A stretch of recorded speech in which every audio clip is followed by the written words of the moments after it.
नमस्कार, मुद्दा गरम में देख रहे हैं आप। आपके साथ मैं हूं अर्पिता आर्य। सबसे पहले बड़ी खबर आप तक पहुंचा दें। जम्मू कश्मीर के श्रीनगर से बड़ी खबर, जहां आतंकियों ने फायरिंग की है, जिसमें 2 पुलिसकर्मी शहीद हुए हैं। इस आतंकी हमले के बाद घटना की सीसीटीवी तस्वीरें भी सामने आई, जिनमें एक आतंकी ने बाजार में आने के बाद अपनी फिरंज से AK-47 राइफल निकाली और एक दुकान के पास खड़े पुलिस वाले पर धोखे से पीछे से फायरिंग कर दी।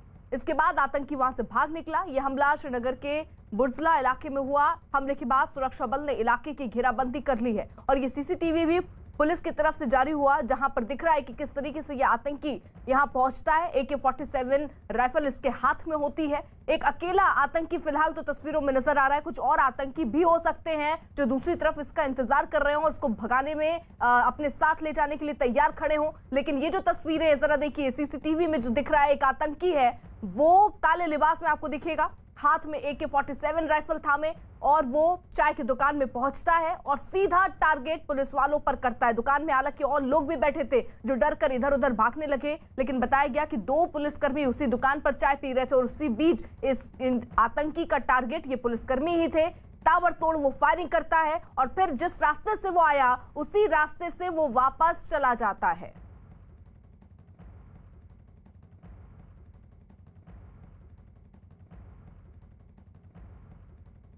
श्रीनगर में आतंकी हमले के बाद पुलिस ने फरार आतंकी की तस्वीर भी जारी की है और इस आतंकी का नाम साकिब मंसूर है और ये श्रीनगर के ही बारजुला का ही रहने वाला है।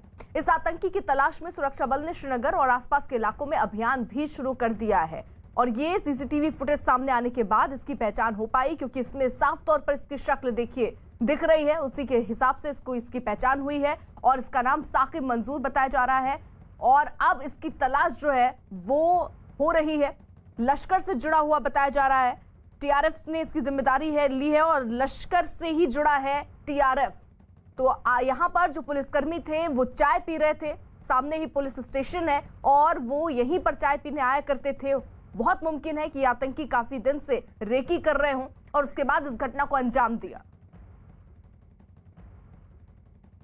इस वक्त श्रीनगर में हमले वाली जगह पर हमारे सहयोगी रिफत अब्दुल्ला मौजूद हैं, साथ ही साथ जम्मू से अब से थोड़ी देर में पवन शर्मा भी साथ होंगे। इस वक्त वो जुड़ भी चुके हैं। रिफत का जल्दी से रुख कर लेते हैं।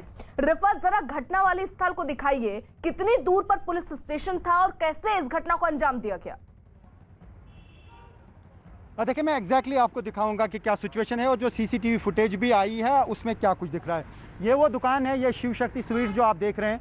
यहाँ पे चाय और स्वीट्स जो हैं वो मिलती हैं और मिलिटेंट जो है वो यहाँ तक आया है, जो सीसीटीवी फुटेज में दिख रहा है, और वो वहाँ से ही आया था और फेरन उठा के उसने AK-47 राइफल दिखाई और उसके बाद अंधाधुंध फायरिंग की। 2-3 सेकंड में खाली ये सब कुछ हुआ, लेकिन तकरीबन ऐसा लग रहा है जिस तरीके से वो ट्रिगर कर रहा था, काफ़ी सारे फायर जो है वो उसने फेंके, क्योंकि यहाँ पे पुलिस वाले खड़े थे, ये जो आपको लोकेशन दिख रही है, और वहाँ पे कुछ और लोग भी थे जो बाद में भागने की कोशिश कर रहे हैं। और मिलिटेंट यहाँ तक आता है और उसके बाद वो यहाँ से ही भाग जाता है। ये हो सकता है कि यहाँ पे कहीं जो है CC कैमरा लगा हो जिसमें उसकी फुटेज आई है, क्योंकि बाद में पुलिस ने यहाँ पे CCTV फुटेज जो है वो खंगाली और उसके बाद ये CCTV फुटेज जो मंजर आम पे आई तो उसके बाद ही पता चल पाया कि यहाँ पे क्या हुआ है। अंधाधुंध जो फायरिंग हुई, 2 पुलिस वाले घायल हुए। लेकिन मैं आपको दिखाना चाहूँगा, ये सदर पुलिस स्टेशन है। यहाँ से वहाँ तक का फासला ज़्यादा से ज़्यादा 60 मीटर का होगा और साथ ही यहाँ पे CRPF भी होती है और पुलिस की प्रेजेंस अक्सर रहती है और शायद वहाँ से ही यहाँ चाय पीने आए होते। तो कहीं ना कहीं सवालिया निशान सिक्योरिटी फोर्सेस के लिए भी है, लेकिन मिलिटेंट तैयारी करके आए होते। उनको पता था कि क्या कुछ करना है उनको, और इस एरिया से वो आए और इसी एरिया से वो भाग गए यहाँ से। हालांकि अब कोऑर्डिनेट सर्च ऑपरेशन शुरू किया गया है, यहाँ पे CRPF और पुलिस तो है, लेकिन जिस तरीके से उन्होंने मंसूबा बनाया होगा उसी मंसूबे के तहत वो यहाँ से फरार भी हुए होंगे। लेकिन ये पहली बार हमने देखा कि इतनी क्लियर CCTV फुटेज आई है, क्योंकि वो नज़दीक आया है, कोई मास्क नहीं पहना था, हालांकि फेरन पहना था, लेकिन फेरन के नीचे AK-47 राइफल था। अक्सर हमने देखा कि इस तरीके जो किलिंग होती हैं या इस तरीके के अटैक होते हैं पिस्टल से, अक्सर हमने देखा कि अटैक्स होते हैं, लेकिन AK-47 राइफल दिन दहाड़े यहाँ तक लाना, जो सदर पुलिस स्टेशन और यहाँ का एरिया जस्ट 60 मीटर की दूरी पर है, और उसके बाद शायद इनको मालूम था कि यहाँ पे पुलिस हो सकती है, पुलिस की प्रेजेंस हो सकती है, और उसके बाद ही ये अटैक अंजाम दिया गया। और मैं आपको दिखाना चाहूँगा ये जो CCTV फुटेज, मैं अपने कैमरा पर्सन से कहूँ कि थोड़ा सा आगे आए, यहाँ तक ये मिलिटेंट आता है, यहाँ से वो CCTV फुटेज दिखती है, तो यहाँ पे शायद कहीं पे CC कैमरा जो है वो लगा होता, लगता तो है इसी एंगल से और उसके बाद यहाँ पे भी आप देख सकते हैं, क्योंकि दुकानों के भी सीसी कैमराज लगे हुए होते हैं, ये भी आप देख सकते हैं। यहाँ पर भी एक कैमरा लगा हुआ है, हो सकता है उस डायरेक्शन से भी एक कैमरा होता, क्योंकि यहाँ तक आने के बाद जब वो फायरिंग करता है, ये वो दुकान है शिव शक्ति स्वीट्स, यहाँ पे ये दुकान खुली थी। यहाँ पे कुछ लोग उसमें भी दिख रहे हैं, जो बाद में बाकी लोग यहाँ की तरफ भाग रहे हैं, और लगता है कि वो वहाँ पे, ये आप देख सकते हैं, यहाँ पे ही वो गिर गए हैं पुलिस के लोग।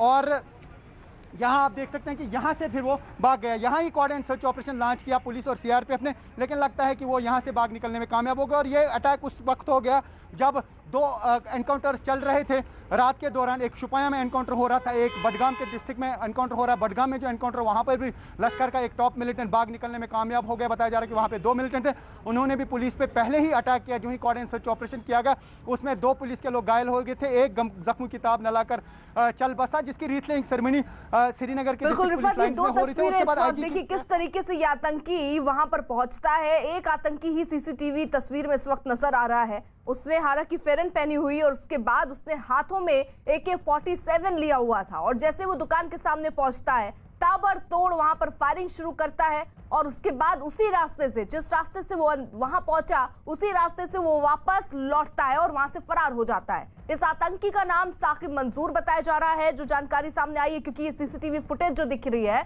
इसमें बाकायदा उसकी शक्ल दिख रही है, क्योंकि शक्ल पर कोई मास्क नहीं था और पूरी तरीके से शक्ल दिख रही है। उसके बाद अब सामने जो आया है वो ये, किसका नाम साकिब बताया जा रहा है, और साथ ही साथ लश्कर ने इसकी जानकारी, टीआरएफ ने इसकी जिम्मेदारी ली है, और लश्कर की ये कायराना हरकत एक तरीके से सामने आई है, क्योंकि लश्कर से ही जुड़ा है टीआरएफ। अब आपको इस तरह 3 तस्वीरें दिखा दें, किस तरीके से आतंकी चाय की दुकान पर पहुंचता है, ताबड़तोड़ फायरिंग, यानी सीधे सीधे अटैक पुलिसकर्मियों पर ही करता है, उसका निशाना पुलिसकर्मियों पर ही था। और उसके बाद घायल अवस्था में देखिए पुलिसकर्मी को जब अस्पताल ले जाया गया, उस वक्त की तस्वीरें भी हम आपको दिखा रहे हैं। और उसके बाद देखिए वहां पर फायरिंग करने के बाद उसी रास्ते से वो फरार हो जाता है। बहुत मुमकिन है कि उसके साथ कुछ और आतंकी भी उस वक्त मौजूद हो। फिलहाल पूरे इलाके को घेरा गया है और वहां सर्च ऑपरेशन भी इस वक्त चल रहा है। रिफत, सर्च ऑपरेशन भी चल रहा है अभी? देखिए बिल्कुल सर्च ऑपरेशन चल रहा है, यहाँ पे सीआरपीएफ और पुलिस लगी हुई है। जैसा मैंने कहा कि ये पूरा एरिया जो है ये कॉर्डन में लिया गया था, और वहाँ से अभी पुलिस और सीआरपीएफ के लोग वापस भी आ रहे हैं, क्योंकि पूरे एरिया की सर्च की जाएगी। और जिस तरीके से मैं कह रहा था कि जो सीसीटीवी फुटेज आई है, यहाँ पे भी सीसी कैमराज यहाँ पे भी लगे हैं, और वहाँ टॉप पे, क्योंकि ये बहुत ही सिक्योरिटी वाइज काफ़ी संवेदनशील एरिया है, क्योंकि यहाँ पे सदर पुलिस स्टेशन है। इसी वजह से मैं अपने कैमरा पर्सन से कहूँ, ये पूरा इलाका दिखाई, जो आपको आगे दिखता है इलाका, और जहाँ पे आपको सीआरपीएफ और पुलिस भी दिखती है, ये सदर पुलिस स्टेशन का एरिया है, और यहाँ पे ही ये अटैक हुआ है। और आज की अगर हम बात करें तो कहीं ना कहीं अब सिक्योरिटी का रिव्यू लिया जाएगा, जिस तरीके से ये यहाँ पे ये अटैक हुआ। और कैमराज यहाँ पे पोल पे भी लगे हुए हैं, और भी शायद एंगल से ये सीसीटीवी फुटेज हासिल करने की कोशिश की जाएगी, क्योंकि एक एंगल से ये सीसीटीवी फुटेज रिलीज कर दी गई, लेकिन ये चौंकाने वाली सीसीटीवी फुटेज थी, क्योंकि उसमें बिल्कुल साफ दिख रहा था, चेहरा भी दिख रहा था, और AK-47 राइफल जो है, जहाँ पे मैं खड़ा हूँ, यहाँ तक जो है वो मिलिटेंट पहुंचा, और यहाँ पर ही उसने अंधाधुंध फायरिंग की। और ये वो दुकान है जो आपको सीसीटीवी फुटेज में दिख रहा है, और यहाँ पर ही वो पुलिस के लोग जो हैं शायद चाय पी रहे थे, क्योंकि ये चाय की दुकान भी है और स्वीट्स की भी दुकान है। लेकिन अब ये देखा जाएगा, क्योंकि बाकी जिस तरीके से मैंने कहा, और भी यहाँ पे सीसी कैमराज लगे हैं, और टॉप लेवल पे भी सीसी कैमराज लगे हुए हैं, यानी कि पूरी ऊपर की हाइट पे भी लगे हुए हैं। और शायद ये सारी सीसीटीवी फुटेज खंगाली जाएगी और पता चल पाएगा, क्योंकि यहाँ तक तो दिखता है मिलिटेंट जब वापस भागता है, इस पॉइंट तक वो उस वाली सीसीटीवी फुटेज में दिखता है, और उसके बाद वो कहाँ गया, शायद बाकी सीसीटीवी फुटेज जो है वो खंगाली गई होंगी, और उसी वजह से अभी भी यहाँ कोऑर्डिनेट सर्च ऑपरेशन शुरू किया गया। लेकिन जब सीसी कैमराज के बाहर वो मिलिटेंट जाएंगे, तो शायद कुछ और स्टॉप्स पे जो है वो सीसीटीवी फुटेज खंगाली जाएगी। लेकिन ये तो अब साफ हो गया है कि अटैक किस तरीके से हुआ, कैसे हुआ, कौन था, ये चेहरा भी उसमें दिख रहा है, और पुलिस ने ये भी बताया है कि उसको आइडेंटिफाई किया गया है। लेकिन कहीं ना कहीं दिन दहाड़े जो ये अटैक हुआ है, सिक्योरिटी फोर्सेस के लिए एक बड़ी चुनौती है, एक बड़ी चिंता का विषय है। ऐसे में देखना होगा कि किस तरीके से अब सेंट्रल कश्मीर में भी सिक्योरिटी के इंतजाम किए जाएंगे, क्योंकि ये समझा जा रहा था कि जहाँ, ठीक है रिफत, जहाँ देखिए एक तरफ श्रीनगर में अभी जहाँ पर मौजूद हैं आप, वहाँ पर सुरक्षा जो है बढ़ा भी दी गई है, सर्च ऑपरेशन भी चल रहा है। जल्दी से जम्मू का रुख भी कर लेते, पवन है वहाँ पर। पवन, वहां पर भी क्या सुरक्षा बढ़ाई गई है इस घटना के बाद? देखिए, जम्मू संभाग में पहले से ही हाई अलर्ट किया गया है। जब से 3-4 आतंकियों की गिरफ्तारी जो है कुछ दिनों में हुई है, और उसके बाद जो जम्मू बस अड्डे पर आईईडी पकड़ी गई थी, सुहेल नाम के एक टेररिस्ट है, उसके बाद यहाँ पर सबसे ज़्यादा सिक्योरिटी बढ़ा दी गई थी। और आज जो कश्मीर में घटना हुई है जिसमें 3 पुलिसकर्मी शहीद हो चुके हैं, उसके बाद ज़्यादा जो पॉइंट्स थे सिक्योरिटी के वो बढ़ा दिए गए हैं।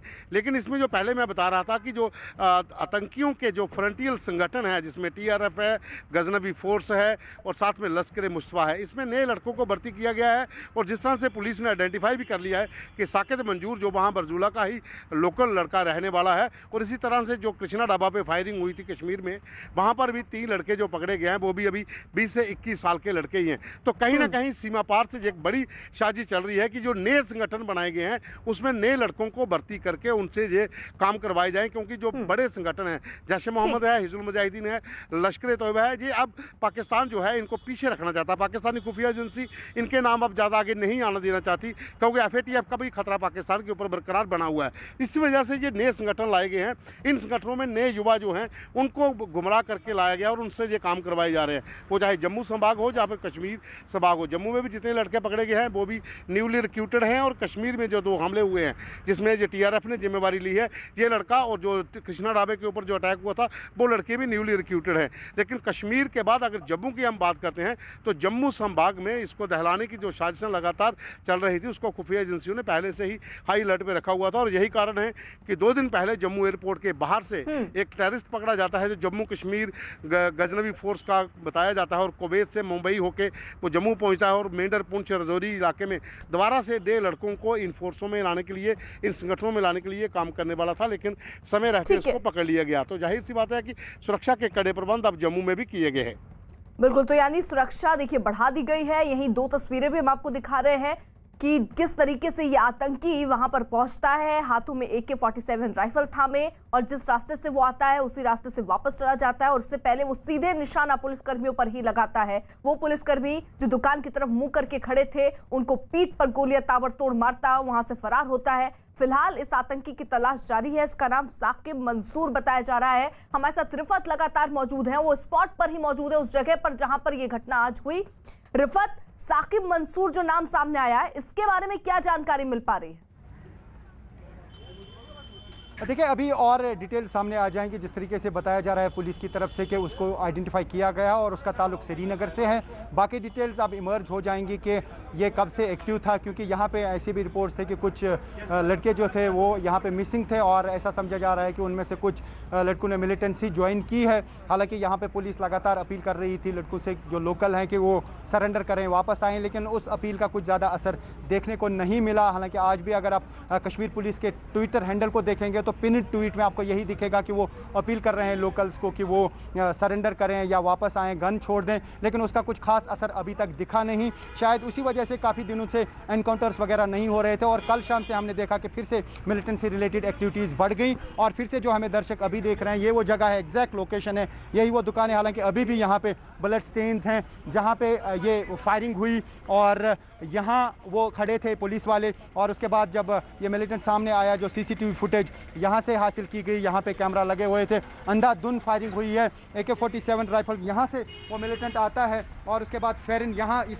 पोजीशन पे उठाता है और उसके बाद अंधाधुंध फायरिंग करता है। तो उसका मतलब है कि उसका टारगेट बिल्कुल क्लियर था कि किन पे फायरिंग करनी है, पुलिस वाले कौन हैं, क्योंकि हो सकता है कि यहाँ पे भी वो काफ़ी देर तक रहा हो, या रेकी की हो, या और भी कुछ साथी उसके साथ में होते जिन्होंने यहाँ तक लाया। जब ये यहाँ से भागा तो वहाँ उसके बाद आगे किसी ने उसको शायद लिफ्ट दी होगी, जो साथ में लोग होते। तो बाकी चीज़ों की तलाश अब की जा रही है। कोऑर्डिनेट सर्च ऑपरेशन यही वजह है कि लॉन्च किया गया। जो आपको ऊपर का एरिया दिख रहा है वहाँ पे CRPF भी गई, पुलिस भी गई, आला ऑफिसर्स भी गए, और उस पूरे एरिया की तलाशी इस वक्त ली जा रही है, और बाकी डिटेल्स जो है वो कलेक्ट की जा रही हैं। लेकिन इस वक्त हम उसी स्पॉट पे हैं, एग्जैक्ट स्पॉट जहाँ पे आपको CCTV फुटेज में मिलिटेंट दिखता है, और उसके बाद वो AK-47 राइफल अलग चीजें दिख रही हैं। जहाँ ये आतंकी देखिए जब पहुंचता है तो नॉर्मली पिस्टल लेकर पहुंचते हैं, AK-47 राइफल लेकर ये पहुंचता है, साथ ही साथ ना चेहरे पे कवर है। और इसने जब रेकी की होगी कि पुलिस वाले इस दुकान में आते हैं तो ये भी देखा होगा कि यहाँ CCTV फुटेज है, बावजूद इसके उसने अपना मुंह नहीं छिपाया।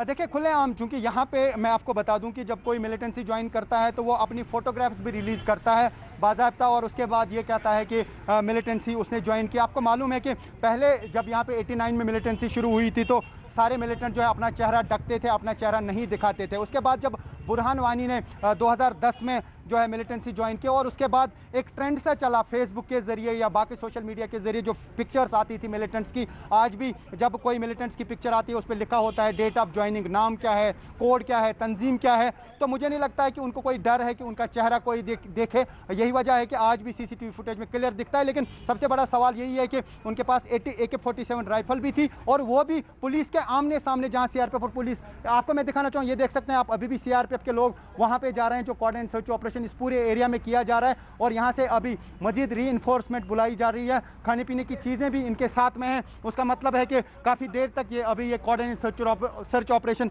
यहाँ इस पूरे एरिया में चलेगा।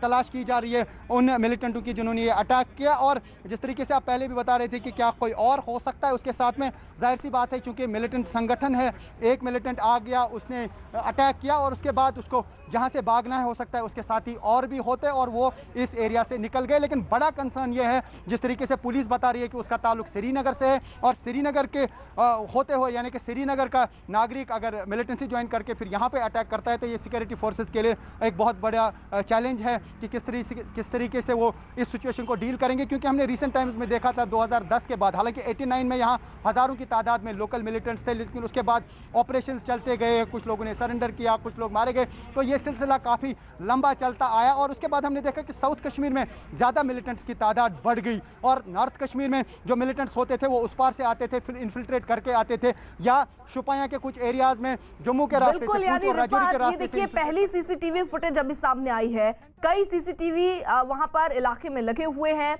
उनको भी खंगालने की पुलिस कोशिश कर रही है, और उसी के हिसाब से ये पहचानने की कोशिश भी हो रही है कि क्या ये सिर्फ अकेला आतंकी वहां पर पहुंचा, या इसकी मदद के लिए कुछ और आतंकी वहां पर मौजूद थे। ये 3 तस्वीरें हम आपको दिखा रहे हैं, आतंकी ने किस तरीके से फायरिंग की। एक सीसीटीवी फुटेज फिलहाल सामने आया जिसमें ये आतंकी दिख रहा है, हाथों में AK-47 राइफल उसने थामी हुई है, और आकर उसने सीधे पुलिस वालों पर अटैक किया, जिसके बाद पुलिस कर्मी घायल हुए। घायल अवस्था में आनंद फानर में अस्पताल में उनको भर्ती कराया गया, जहां पर ये दुखद खबर आई कि 2 पुलिसकर्मी हमारे शहीद हुए। और वहीं ये आतंकी उस वक्त हमला करके उसी रास्ते से, जिस रास्ते से वो आया था, उसी गली में अंदर भाग गया।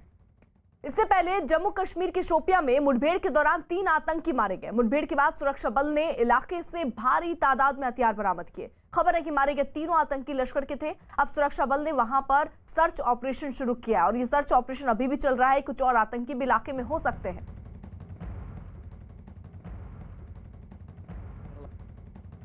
पुलिस को 2 खबर मिला था कि शोपियान में जो विलेज में इनकाउंटर हुआ है कि वहाँ 3 मिलिटेंट छिपे हुए हैं। उसके बाद पुलिस सीआरपी आदमी मिलकर कॉर्डन डाला। कॉर्डन डालते डालते फायरिंग शुरू हो गया।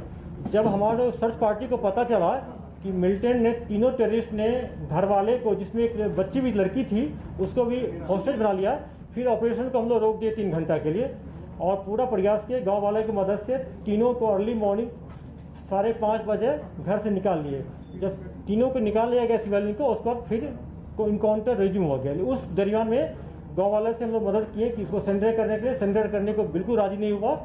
फायरिंग शुरू हो गया, और फायरिंग के दौरान तीनों टेररिस्ट लोकल टेररिस्ट हैं, अलबदर से ताल्लुक रखते हैं, 3 मारा गया, जिसमें 2 AK-47 एक पिस्टल मिला है। जम्मू कश्मीर में आज 3 जगह हुई आतंकी मुठभेड़ से जुड़ी तस्वीरें अब हम जरा आपको दिखाते। टीवी स्क्रीन पर ये तस्वीरें। श्रीनगर में आतंकी हमले में 2 पुलिस वाले शहीद हुए, जबकि शोपिया में सुरक्षा बल ने मुठभेड़ में 3 आतंकियों को मार गिराया। उधर बडगाम में एनकाउंटर में 1 पुलिसकर्मी शहीद हो गया, और 1 पुलिस वाला घायल भी हुआ है, जिसे अस्पताल में भर्ती कराया गया।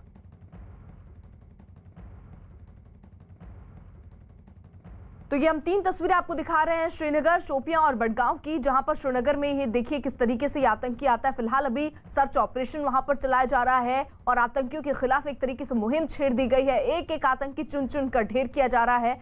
अब जो जानकारी मिल रही है, शोपियां में सुरक्षा बल ने मुठभेड़ में 3 आतंकियों को मार गिराया। अभी भी सर्च ऑपरेशन चल रहा है, कुछ और आतंकी भी इलाके में हो सकते हैं। महाराष्ट्र कांग्रेस के अध्यक्ष नाना पटोले अपनी धमकी वाले बयान पर घिरते जा रहे हैं। महाराष्ट्र कांग्रेस अध्यक्ष के अमिताभ बच्चन और अक्षय कुमार को शूटिंग से रोकने की धमकी पर यूपी के मुख्यमंत्री के मीडिया सलाहकार ने कहा कि फिल्म सिटी के लोगों का उत्तर प्रदेश में स्वागत है। नाना पटोले ने कल पेट्रोल और डीजल की कीमतों पर ट्वीट न करने पर अमिताभ बच्चन और अक्षय कुमार को शूटिंग रोकने और फिल्म रिलीज न करने की धमकी दी थी, जिस पर वो घिर गए।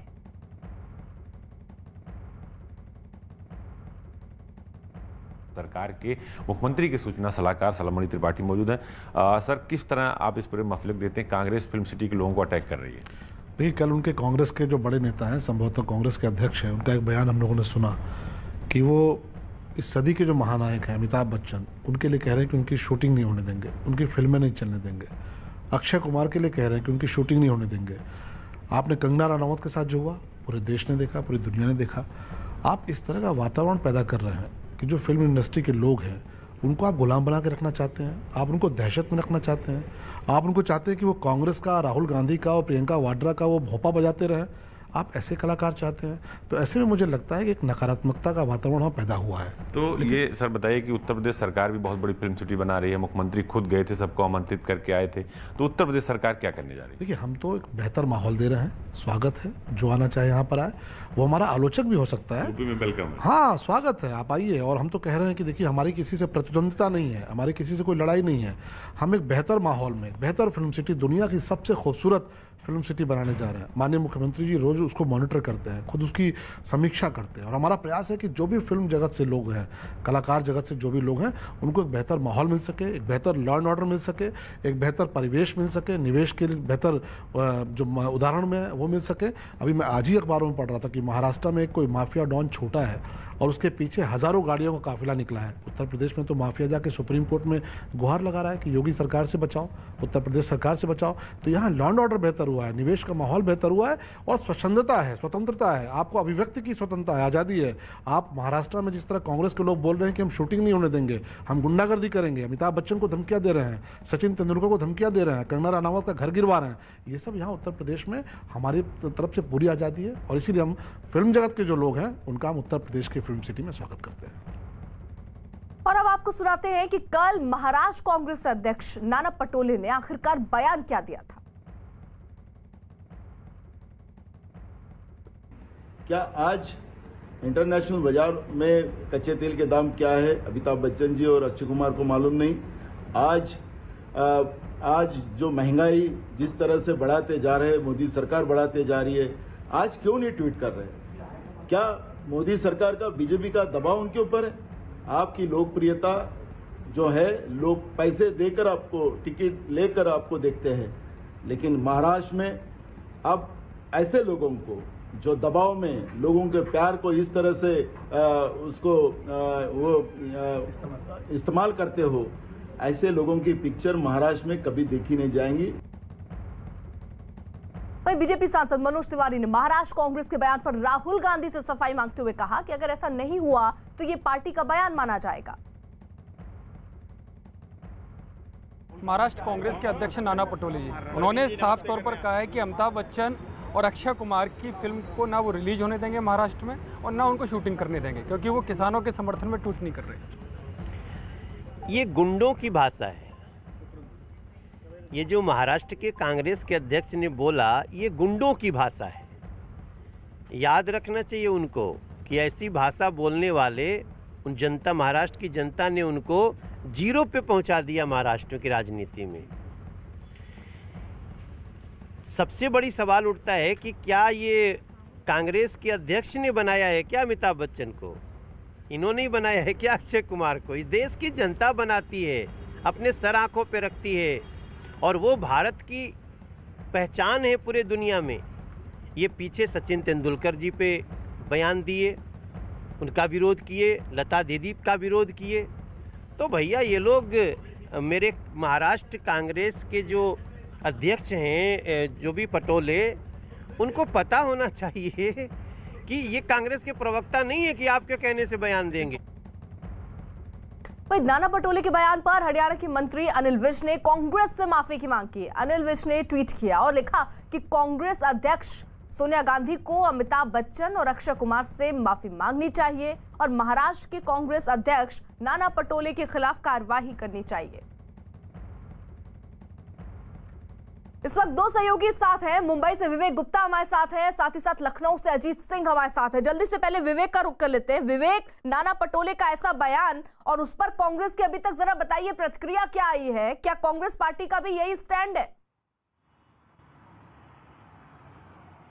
देखिए अर्पिता, इस पूरे मामले में जो 3 पार्टियों की सरकार महाराष्ट्र में है, तो इसमें से शिवसेना एनसीपी कुछ भी बयानबाजी नहीं कर रही है, लेकिन सिर्फ जो कांग्रेस के लोग हैं वो बयानबाजी जरूर कर रहे हैं। उनका साफ तौर पर कहना है कि जो महाराष्ट्र कांग्रेस अध्यक्ष नाना पटोले, उनका बयान बिल्कुल सही है। हो सकता है कि जो लोग ट्वीट नहीं कर रहे, खासकर अमिताभ बच्चन और अक्षय कुमार को लेकर जो उन्होंने बयान दिया है, वो अपने आप में काफी सवाल खड़े करता है कि आखिरकार वो ट्वीट क्यों नहीं कर रहे हैं। तो उन्होंने कहीं ना कहीं बीजेपी के ऊपर आरोप लगाया है कि बीजेपी उनके ऊपर दबाव बना रही है। लेकिन वहीं दूसरी तरफ बीजेपी का साफ तौर पर कहना है कि उन्होंने किसी भी सेलिब्रिटीज के ऊपर कोई भी दबाव नहीं बनाया है, बल्कि ये फ्रीडम ऑफ एक्सप्रेशन है। कोई भी अपनी ट्वीट कर सकता है, कोई भी अपनी जो अपनी इच्छा है वो ट्वीट कर सकता है, और हर एक इंसान को वो पावर है कि वो किस मुद्दे पे बात करनी है, किस मुद्दे पे बात नहीं करनी है। वो एक इंडिविजुअल डिसीजन होता है किसी का। तो इस पर बीजेपी के साथ तो पे कहना है कि नाना पटोले जो महाराष्ट्र के अध्यक्ष हैं, सिर्फ एक राजनीति का दांव खेल रहे हैं और ये जो राजनीति है वो अलग लेवल पे जाती जा रही है। यही वजह है कि जो फिल्मी सितारे और जो बॉलीवुड एसोसिएशन के लोग हैं वो भी काफ़ी ज़्यादा नाराज़ हैं। उनका साफ तौर पर कहना है कि अमिताभ बच्चन इंडस्ट्री के महानायक है, अक्षय कुमार एक बड़े बॉलीवुड स्टार है, उनको धमकी देना एक तरीके से ये धमकी है कि बॉलीवुड मुंबई और महाराष्ट्र में वो शूटिंग नहीं करने देंगे। तो इसको लेकर बॉलीवुड में भी कई लोग हैं जो काफ़ी ज़्यादा नाराज़ हैं। उनका साफ तौर पर कहना है कि इस तरीके का स्टेटमेंट एक बड़े नेता और खासकर जो कांग्रेस स्टेट प्रेसिडेंट के लेवल पे जो नेता हैं, उनको इस तरीके का स्टेटमेंट नहीं देना चाहिए। अर्पिता, बिल्कुल रहिए जरा विवेक आप साथ। देखिए, उत्तर प्रदेश फिल्म विकास परिषद के अध्यक्ष राजू श्रीवास्तव ने ये कहा कि अमिताभ बच्चन देश हित के कई कामों में लोगों को जागरूक करते रहते हैं और किसी को अमिताभ को उनके कर्तव्य बताने की जरूरत नहीं है। अमिताभ बच्चन को अपनी कर्तव्यों का और अपनी जिम्मेदारियों का पूरा एहसास है। उनको धमकाने की बिल्कुल आवश्यकता नहीं है। अब हर विषय पे हर रोज तो नहीं बोल सकते, क्योंकि वो नेता नहीं है, सरकार नहीं है, एक कलाकार है। बहुत से लोग ये चाहते हैं कि वो सुशांत सिंह की मौत पे उन्हें बोलना चाहिए। बहुत सारे लोग चाहते हैं चाइना पे क्यों नहीं बोला, बहुत सारे लोग कहते हैं पाकिस्तान पे क्यों नहीं बोला, बहुत सारे लोग कहते हैं कि मंदिर निर्माण पे कुछ क्यों नहीं बोला। तो मुझे लगता है कि उनको एक कलाकार ही रहने दें। अजीत भी हमारे साथ लखनऊ से मौजूद हैं। और अजीत, देखिए, नाना पटोले के इस बयान के बाद अब एक बार फिर से जो फिल्म सिटी बन रही है उसको लेकर उत्तर प्रदेश के जो नेता हैं बीजेपी के, वो क्या कह रहे हैं कि भाई वहां से इधर आ जाएं क्या, अगर वहां सेफ नहीं महसूस कर रहे तो?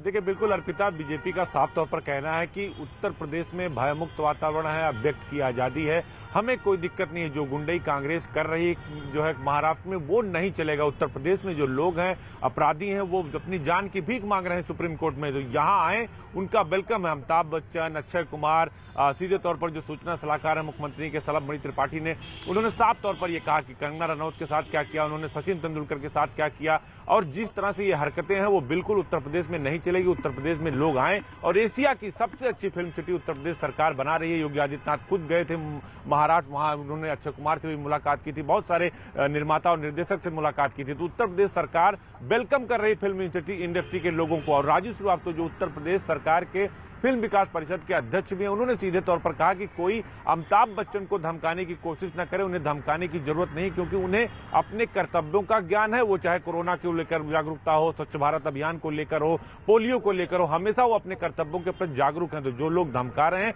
वो धमकाना बंद करें। फिलहाल उत्तर प्रदेश सरकार ने सीधे तौर पर स्टैंड लिया है कि फिल्म इंडस्ट्री के लोग जो उत्तर प्रदेश में आएंगे, सरकार उन्हें सुविधा और सुरक्षा दोनों मुहैया कराएगी और कांग्रेस से डरने की जरूरत नहीं है। अर्पिता, ठीक है जी, सर रहिए। विवेक भी हमारे साथ हैं। देखिए, महाराष्ट्र कांग्रेस अध्यक्ष के फिल्मी सितारों को धमकी देने वाले बयान पर बीजेपी के अलावा दूसरे दलों ने भी इसको गलत ठहराया। आरजेडी ने कहा कि वो कांग्रेस को सलाह देते रहते हैं कि अब देखना यह है कि कांग्रेस इस पर क्या करती है।